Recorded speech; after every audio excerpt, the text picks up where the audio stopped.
안녕하세요. 화상환증 홍익표 변호사입니다. 이번 시간에는 지난주 금요일 9월 10일 날 4시에 진행한 제 사건 총 신건 33건이었고요. 그 다음에 속행된 게 16건, 채권 조사한 게 4건이었습니다. 총 합치면 20건에다가 53건 진행 사건에 대한 이모저모. 이제 과연 최근 현재 서울에 이제 관제인이 48명이 있습니다. 50명 조금 안 돼요. 수원에도 38명 있다 그러네요. 인천에도 한 20명 정도 될 테고, 의정부에도 이제 한 20명 정도, 20 플러스 알파.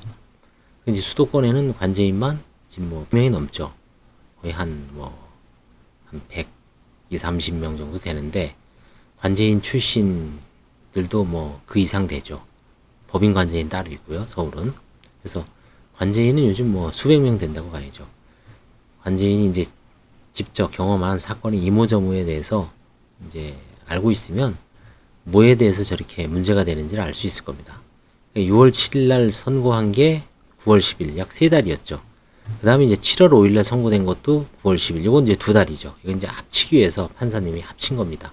앞으로는 이제 전부 2달 간격으로 유지가 됩니다. 시간은 이제 관제인별로 고정 시간이 있습니다. 저는 4시에 붙박입니다. 자, 그럼 이제 33건 중에 한번 보겠습니다.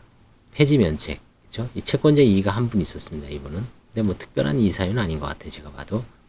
예납금은 이제 이렇게 차등 적용이 되죠. 30에서 50, 150도 있어요. 왜 150일까요? 이분은 이제 개인 채권자가 좀 많거나, 문제가 있는 사안이죠. 그 다음에 이제 두 번째는 조사기일 지정. 조사기일 지정이라는 거는 이제 환가 사건이라는 얘기죠. 채권 조사가 필요하다. 그래서 채권 조사를 해야 되는 사건입니다. 보험 해약 환급금을 이제 화해를 했습니다. 일부. 자, 그 다음에 이제 세 번째 거는 속행입니다. 계속 이어가겠다는 얘기죠. 이건 이제 편파 면제. 돈을 2020년 7월 10일 날 한꺼번에 7천만 원 정도를 땡깁니다. 카드론. 그래서 그걸 이제 원래 자기 동생의 어떤 카드를 대신해서 쓰고 있는데 거기다가 돌려막기를 합니다. 어떻게 보면 좀 문제를 안 삼을 수도 있는데 금액이 워낙 커서 그 전까지는 3천만 원밖에 없던 채무가 갑자기 1억 넣고 그 다음에 한 6개월 만에 파산 들어오니까 이거는 좀 문제가 좀 심각하죠. 그래서 이제 추가로 조생을 해서 이거는 이제 아마 화해를 하거나 소송을 해야 될 가능성이 있습니다. 요거는 이제 속행은 채권자가 송달이 안 된 겁니다. 5번 채권자. 그에 또 플러스 알파로 개인 채권자에 대해 송달이 안 됐어요. 이런 사건은 이제 예납 비용도 높습니다. 그다음에 요 세 개는 이제 폐지 면책.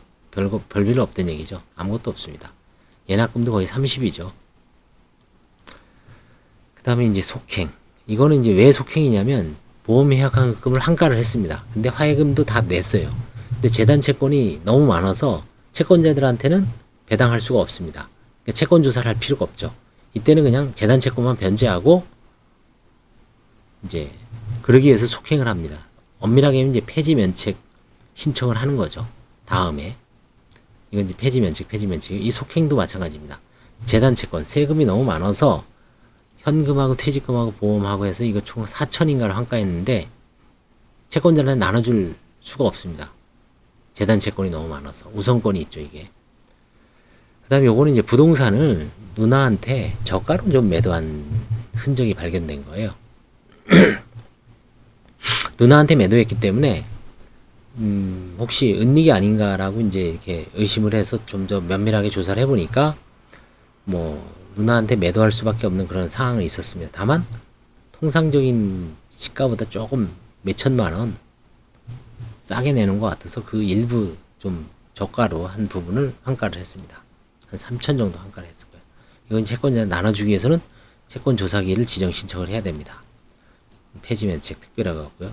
요것도 이제 보험이 많죠. 그렇죠?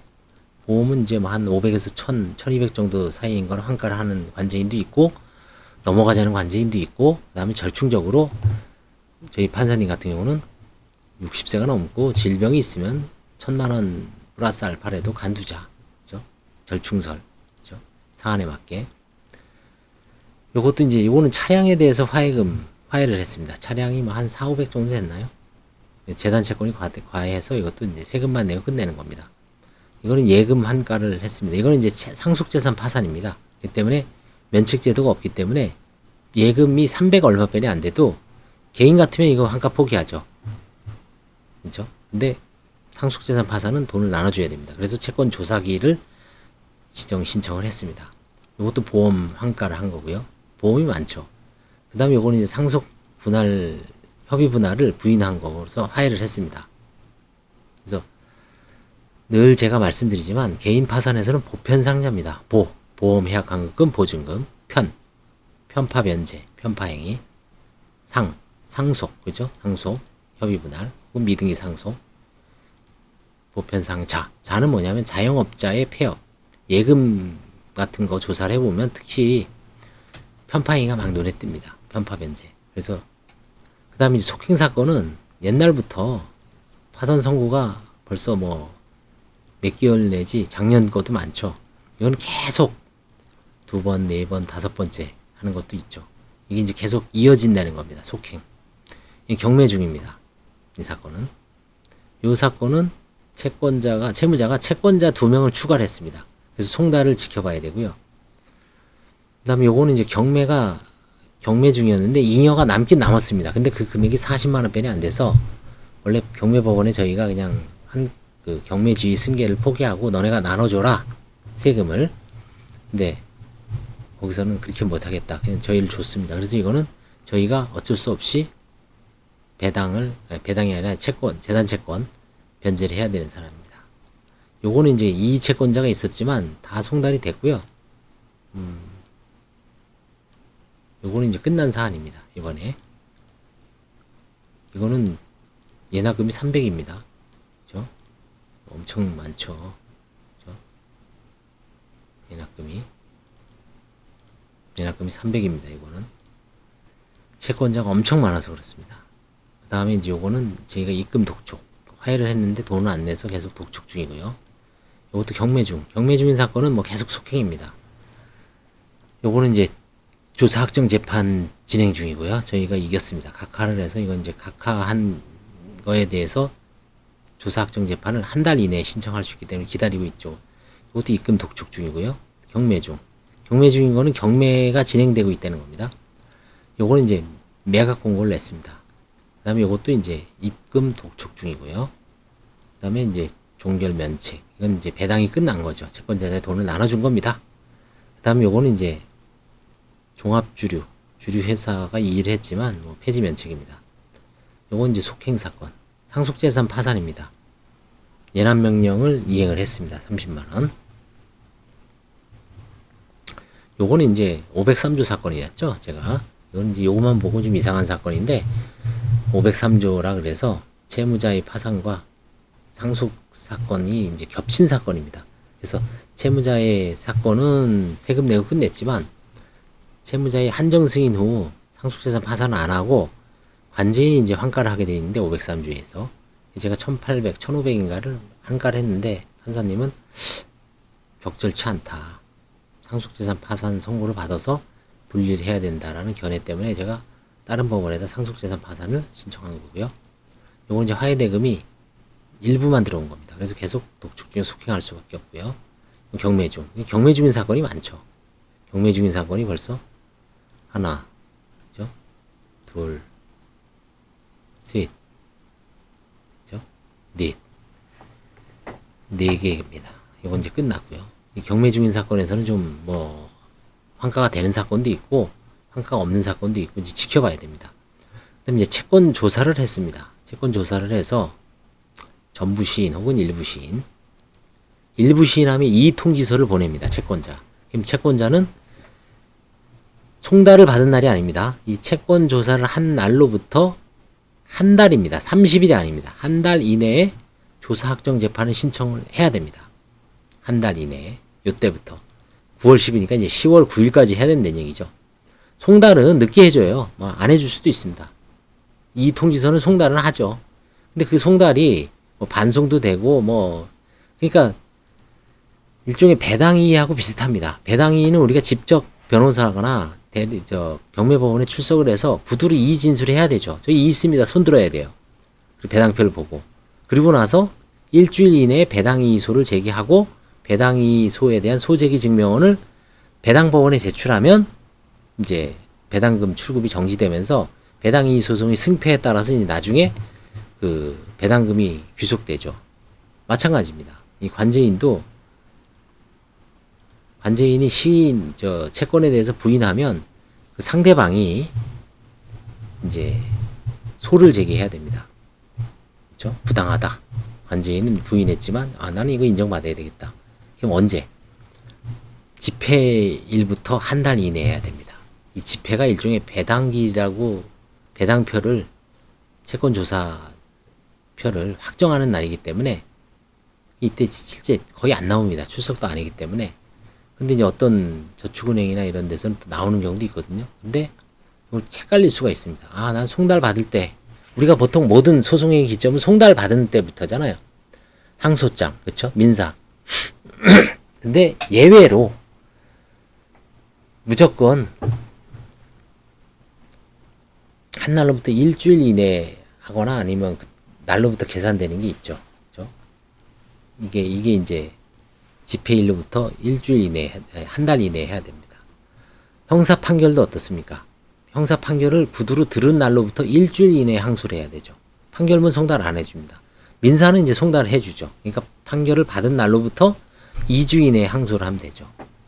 그 다음에 도산에서는 이제 면책 결정에 대한 이의는 채권자는 14일, 공고한 날부터 14일 이내에 하면 됩니다. 근데 채무자는 면책 불허가라든가 면책 기각 결정에 대해서는 송달 받은 날로부터 일주일 이내에 해야 됩니다. 이게 참 차이가 많죠. 그래서 오늘 말이 길어졌는데 채권 조사 확정에 대한 재판은 집회일로부터 한 달 이내, 30일이 아닙니다. 한 달 이내에 하게 되어 있습니다. 그래서 아무래도 이제 보편상자 맞죠? 보험금, 편파행위, 상속, 협의분할, 아니 미등기 상속도 있습니다. 주로 이제 상속 협의분할입니다. 자는 이제 자영업자, 그렇죠? 자영업자의 어떤 예금이라든가 권리금, 폐업 관련한 어떤 거기서 환가가 많이 이루어지고 있습니다.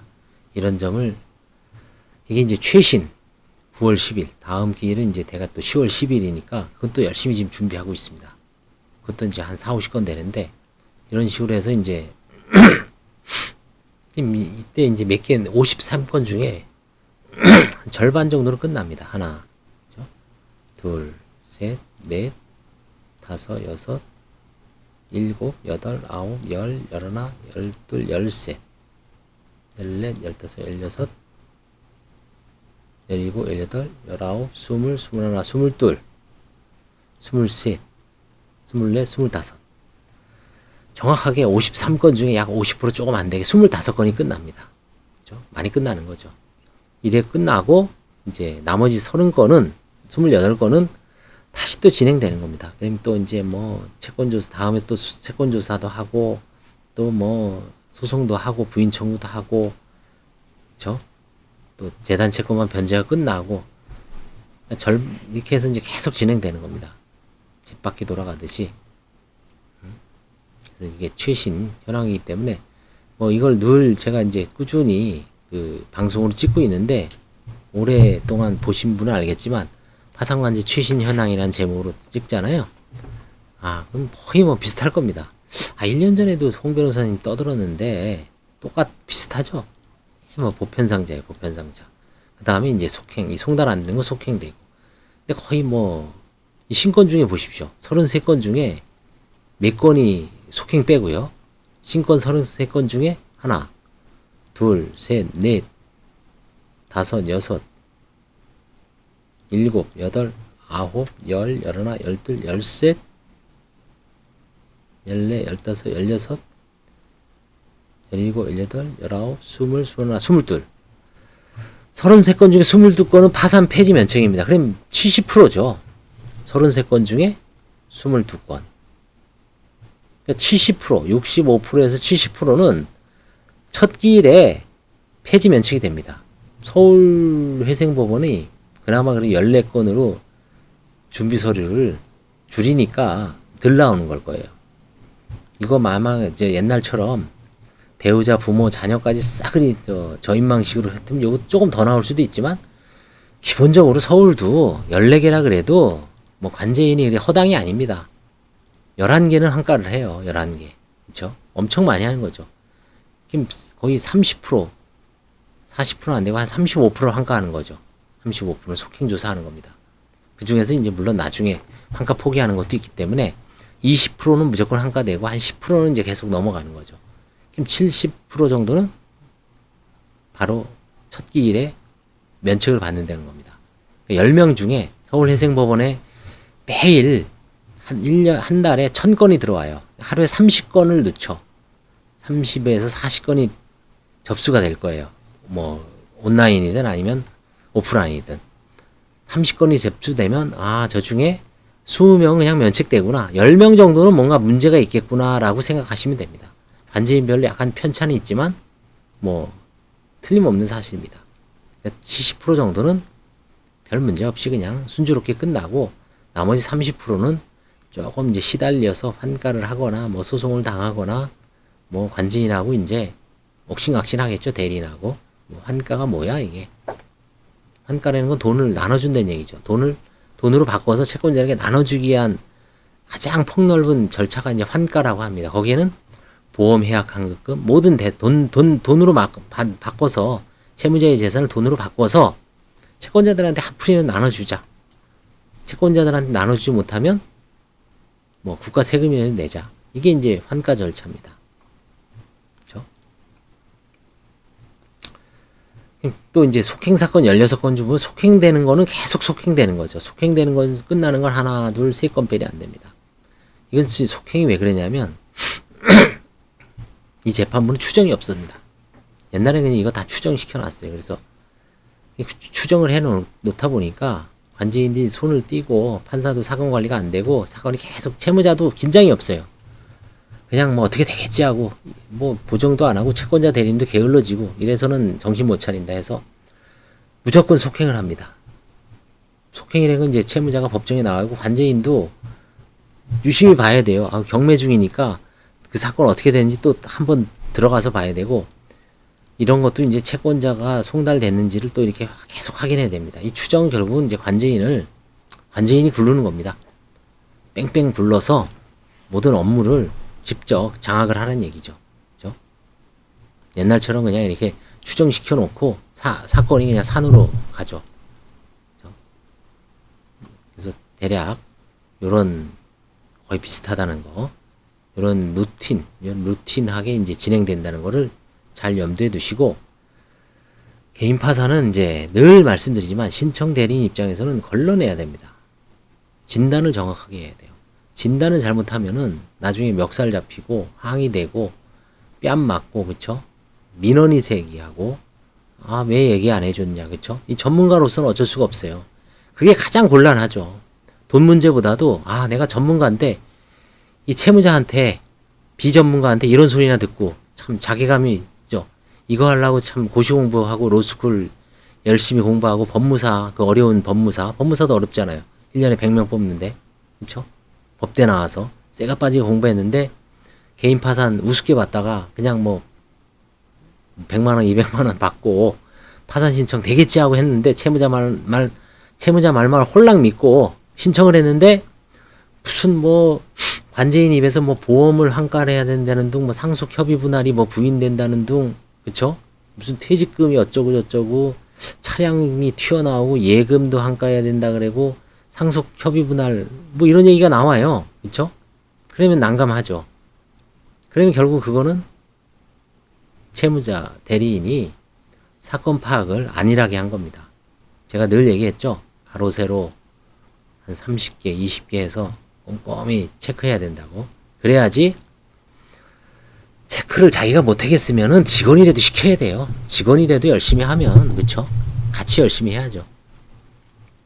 근데 뭐 그냥 사건 방치해 놓고 있다가는 진짜 요즘 빤 막는 세상입니다. 까딱 잘못하면 그쵸? 진짜 철저하게 해야 돼요. 개인 파산은 마지막이기 때문에 처음에 조회 그쵸? 쌍조회 조회부터 그 다음에 신청서 작성할 때 빠진 건 없나. 늘 그렇지만 이런 직원들 시킬 수가 있어요. 직원들이 손과 발. 근데 머리, 컴퓨터, 뇌, 핵심 중추는 변호사나 법무사가 반드시 당사자한테 얘기를 해줘야 합니다. 당신이 이런 처지에 처해 있으니까 개인 파산을 할래? 개인 회생을 할래? 개인 파산했을 때는 이런 건 리스크가 있고 이런 건 환가를 당할 수 있고 이런 건 소송. 당신이 피곤한 게 아니라 주변에 있는 친인척들이 편파행위의 어떤 수익자로서 소송을 당할 수 있고 그 다음에 면책불허가를 당할 수 있다. 그렇죠? 면책불허가 사유 10개죠. 계속 떠드는 겁니다. 그렇죠? 그래서 조회 열심히 하고 그 다음에 진단 열심히 하고 그렇죠? 이 두 가지만 잘하면 끝나는 겁니다. 개인 파산은 그렇죠? 딴 거 없어요. 네, 감사합니다.